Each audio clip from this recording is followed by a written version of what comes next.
Chapter 22, A Brief Cold Case. Although Napoleon was very small, he had a temper that was even shorter than he was. He was said to walk on his tippy toes and had a reputation for breaking the legs of anyone that would dare mention his height in any fashion. They were mostly rumors to me, but after seeing the information in the database, I couldn't help but be on my toes as well. Napoleon was also known for wielding a Louisville Slugger bat that was made of wood. The bat was covered in so many nails that it sounded like it was made out of aluminum. It was almost half the size of him and he had to haul it along the ground to decide. I could hear the screeching sound of the bat dragging along the concrete, just below the rooftop that I was on. The sound was almost as irritating as nails on a chalkboard, but the noise was certainly coming from nails, scraping against the pavement. It was exciting, yet terrifying. It brought chills down my spine. Chills that weren't brought on by the wind. I had never had the luxury of seeing Napoleon in person, but as the sound of the metallic spikes from the wooden slugger intensified, I couldn't help but feel like that was about to change. "Run, Miss Piggy," someone shouted from a distance. That's when I saw that Grace was just leaving the housing project. She was alone and she was walking at a rather fast pace. It wasn't until I heard 3 gunshots that echoed off the walls of the courtyard within the complex that I feared for her safety. It sounded like they came from her direction and she appeared to be in grave danger. I was about to make my move when I could see Grace running across the street to her car. She made it and sat inside safely and it eased my mind a bit. However, I still wasn't sure why she would remain in a dangerous area for so long. That immediately increased my suspicion of her involvement some more. If I could guess, I would say she was sitting in the car because she was trying to call me but I didn't have my cell with me. I instantly regretted leaving it behind. I had no way to tell if she was calling me, or what time it was either. I knew it had been a couple hours since Grace left my house. I just wasn't sure how long it had been since I left there myself. I could usually tell by looking at the location of the moon, but I wasn't able to see the sky due to the weather. I couldn't help but wonder what information Grace may have obtained during my absence. I wouldn't know unless I actually spoke to her. The only thing I was sure of was that screeching noise coming from the legendary bat following the sounds of gunshots were gaining ground and Grace was in trouble. I nearly swallowed my tongue when Napoleon emerged from the fog. He was accompanied by a few of his followers, and they were heading in Grace's direction. I didn't see a gun in their possession, but it easily could have come from one of them because their clothes were baggy enough to conceal a weapon. I looked over to Grace where she was still sitting in the car on the phone. She was completely unaware of the danger that was quickly approaching.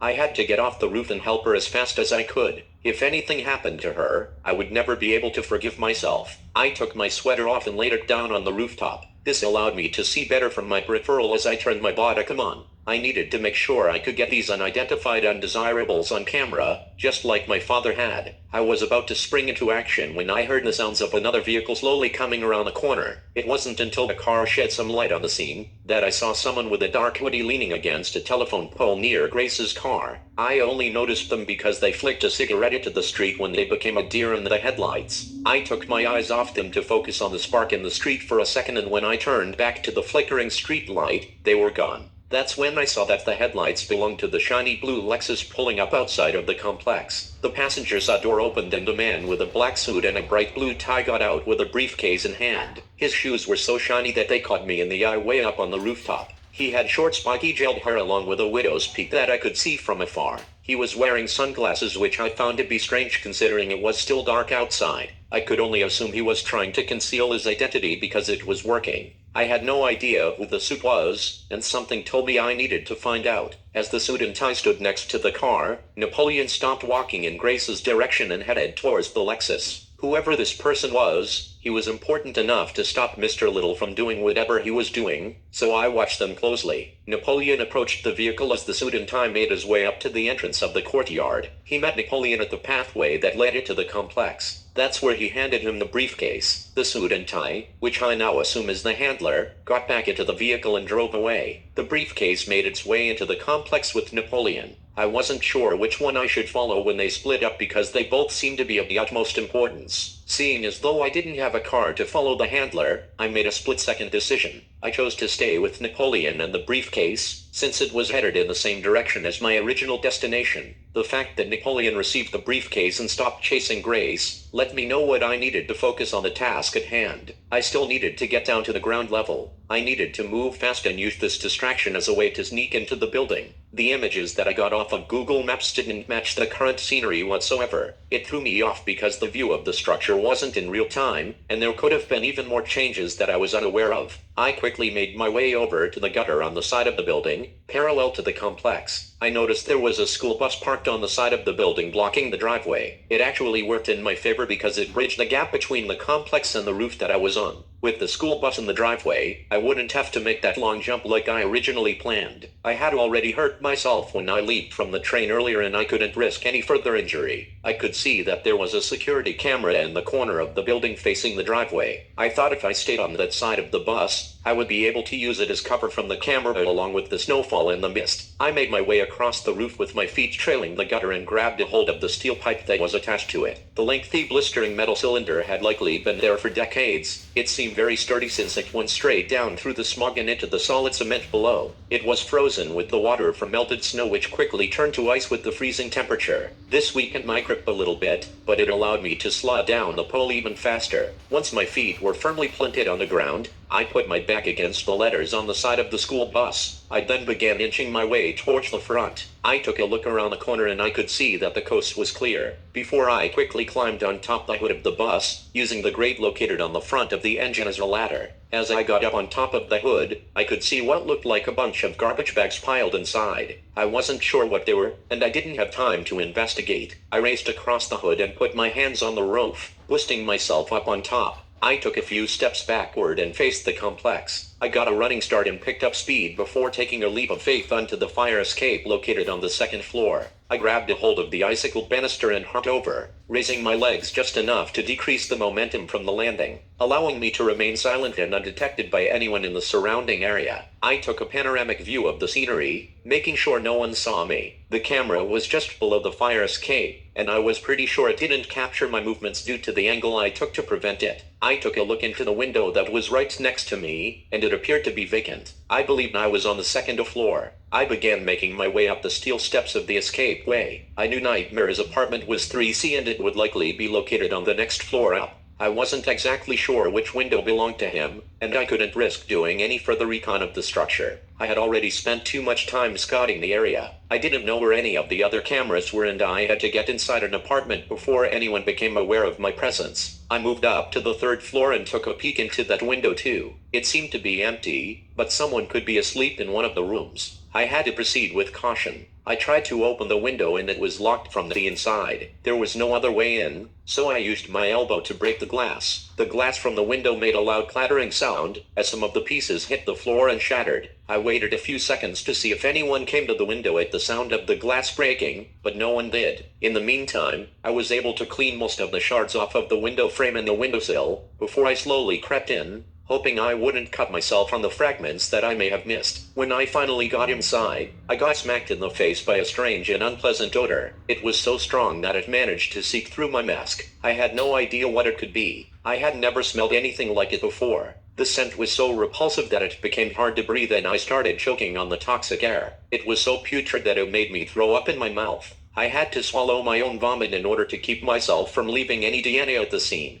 I wanted to vacate the apartment immediately, but I couldn't leave before I found out what the stench was. I carefully started to make my way through the kitchen, and the further I got into the apartment, the stronger the foul smell became. I looked around to see if anything looked out of the norm, but nothing stood out to me. I opened the refrigerator to see if it could be coming from inside. Everything smelled rotten. You could clearly tell that the consumables had expired. Even though there was a pungent smell coming from inside the fridge, that was not where the odor originated. I slowly continued to make my way through the abyss and into the next room towards the miasma. I left the kitchen. I looked to the left and I saw the front door was closed. I could have left right then, but I wasn't even sure what apartment I was in. I could easily be in Nightmare's home, and I wouldn't know it. I had to do a thorough investigation, but the place was so dirty. As I entered what appeared to be the living room, whatever was in the air began burning my eyes, making it more difficult to see in the pigsty. It looked like there was someone lying down on the couch on the other side of it. The person wasn't moving and could have either been sleeping or dead. I took one step towards the body, and I stepped on something that made a crackling noise. When I turned on my flashlight and flickered the light hoping not to arouse suspicion, I was able to see a few needles on the carpet. I moved the light around the room and I could see prescription pills all over the place. Many of the bottles were empty, some were filled, and some were loose shoes on the coffee table. I could also see droppings on the floor that were too small to be from a human. It was likely from a cat or dog, but there wasn't an animal in sight. I turned the flashlight onto the couch. There was a woman lying there, motionless. I had never seen or smelled a dead body before.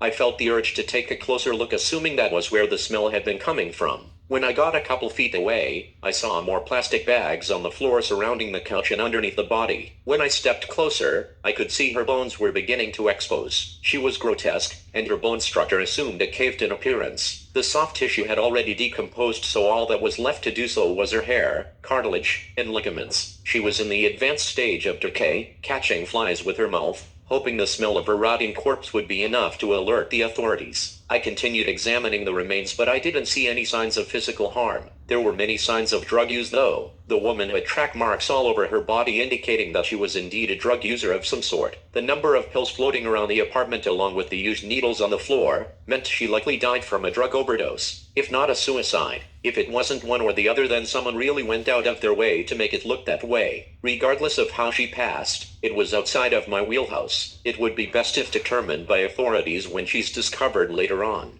The only thing I could do is gather whatever information I could about the deceased. That way I could make an anonymous call and give them all of the details once I get back home, just like my father taught me through the notes that he left behind. My first thought was to check the prescription bottles for her identity. Some of the capsules had different names, as well as a different address on them. All of the empty bottles had one name in common, and it was Kristen Smith. The address was listed as apartment 3A, and I took a mental note of her information. It seemed that I was on the same floor as the Nightmare's apartment because there were only 6 units on each floor. In an instant, my heart began to race, and my hands started to shake as usual. I walked towards the door of the apartment and looked out the peephole. I was able to see the door across on the other side of Kristen's apartment 3E. I looked to the right of the open door across the courtyard. I could see that the apartment number was 3D. That meant that Nightmare's apartment would likely be 2 doors down to the right. I wasn't sure if there were any cameras watching the center of the complex, but I figured there would be. I was just about to exit the apartment when I heard someone say, "It fucking stinks in here." I looked out the peephole and saw Pick in an afro with a pick pass by. I could only assume it was Napoleon. I didn't hear the door to the apartment close either. That told me the entrance to my destination was wide open. I gave it a second as I planned to make my next move over into Nightmare's apartment. Then, just as I opened the door, a black cat scurried out the black hole and threw me off balance. I had no idea where the starving feline went. I just saw it run out, then head to the right, without thinking twice about scaring the holy shit out of me. I had to shut the door. I couldn't help but laugh at myself for getting so scared by something so small. The cat was probably starving to death and couldn't wait to leave after being trapped in the apartment for so long. I couldn't blame the one-eyed furball for wanting to get the hell out of there. The place was so disgusting, and it smelled worse than I imagined death would. I couldn't help but feel like I needed to split before I got sick as well. When I opened the door and took a look outside the apartment, the air had become more tolerable. It seemed the window I broke open inside along with the opened front door had created a wind tunnel, allowing the foreign scents to escape the room.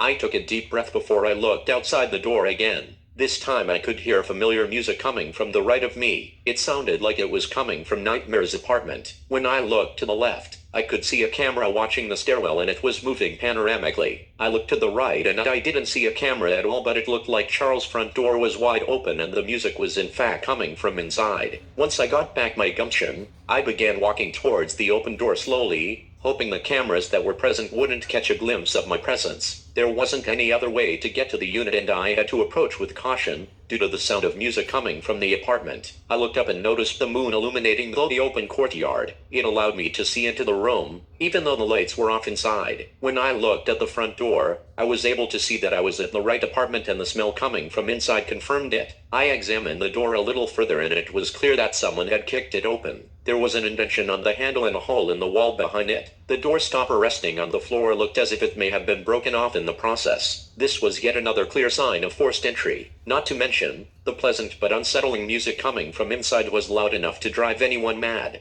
I had to be on full alert because anyone or anything could still be inside. I pulled out my handcuffs and placed 3 fingers inside of the cuff's lower half before putting my index finger on the inside of the upper half of the shackle. With my thumb on the ratchet of my restraints, this created a very effective weapon. Despite the odor, I took a deep breath before I made my way into the musical background.